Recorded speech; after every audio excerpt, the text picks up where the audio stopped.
Hey there, future chemists! Chemistry is all around us, from the food we eat to the air we breathe. It's a hands-on science, and nothing beats seeing chemical reactions in action. We're going to dive into the exciting world of practical chemistry, specifically how to identify cations, anions, and gases. These identification tests are like solving little mysteries.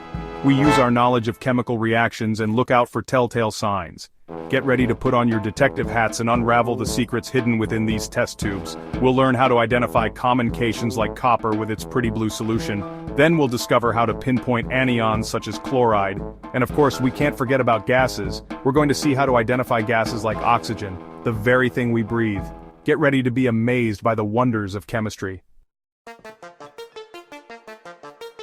Let's start with cations, those positively charged ions that love to react. We'll be using two key reagents, sodium hydroxide and ammonia.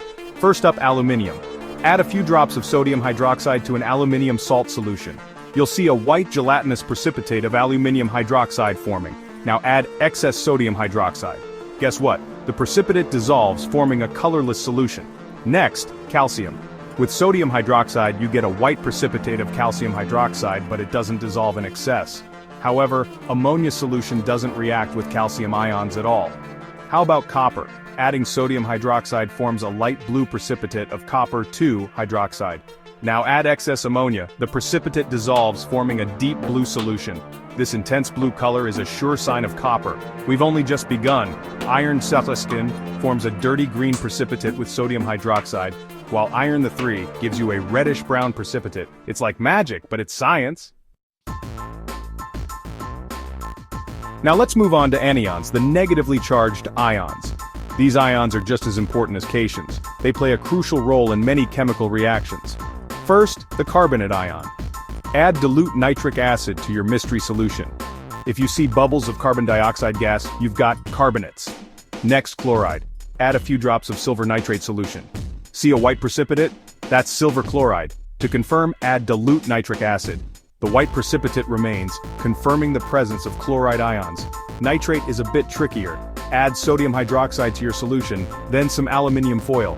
Heat it gently. If you smell ammonia gas, you've got nitrates.